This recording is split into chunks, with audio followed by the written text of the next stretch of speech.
মিনিটের রসে ভরা সফট মালপোয়া বানাবো। হ্যাঁ, সম্ভব। আজকে ওই রেসিপি তোমাদের করে দেখাচ্ছি। হাফ বাটি ময়দা নিয়ে নেবো, হাফ বাটি সুজি নিয়ে নিচ্ছি দেখো। এবার ওর মধ্যে নুন, 2 চামচ চিনি আর সামান্য পরিমাণ বেকিং সোডা আর মৌরি দিয়ে দেবো। দিয়ে দেখো, বাটিটা আমি প্রথমে ছোট নিয়েছিলাম, আর একটা বাটিতে আমি ঢেলে নিচ্ছি, বড় বাটিতে। এবার দুধ দিয়ে দেবো, সামান্য পরিমাণে দুধ দিয়ে তারপর ব্যাটারটা আমি আস্তে আস্তে তৈরি করে নিচ্ছি। ব্যাটার তৈরি করার পরে 10 মিনিট রেস্টের জন্য রেখে দিচ্ছি আমি। এবার আমি মিষ্টি শিরাটা তৈরি করে নিচ্ছি দেখো। হাফ বাটি চিনি নিয়ে নিয়েছি।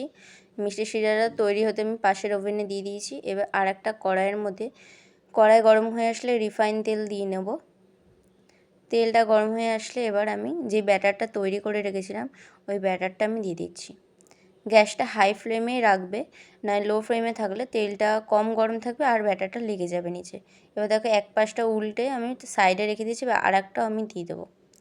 এরকম করে তোমরা একসাথে 2-3টে করে ভেজে নিতে পারো।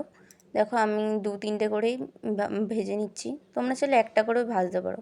আর আমার মালপোয়াগুলি আমি একটু ছোটো ছোটো করেই করছি। দেখো, ভালো করে ভেজে নিয়েছি 2 পিঠই লাল লাল করে। এবার এরকমভাবে বাকি মালপোয়াগুলো আমি ভেজে নেব। দেখো, এগুলো একটু বড় বড় করে রেখেছি আমি। আবার ছোট বড় দুটো মিলিয়েই আমি 2 সাইজেরই মালপোয়া তৈরি করছি। এবার যেই শিরাটা তৈরি করে রেখেছিলাম ওই শিরার মধ্যে এবার এক এক করে মালপোয়াগুলি দিয়ে দেবো। বেশিক্ষণ আমি রাখবো না, কিছুক্ষণ ভিজিয়ে শিরাতে তারপর তুলে নেব। কেমন লাগলো জানিও, আর তোমরাও কীভাবে খাও সেটাও বলো কমেন্টে। আর আমার চ্যানেলটা সাবস্ক্রাইব করো এরকম ইজি রেসিপির জন্য।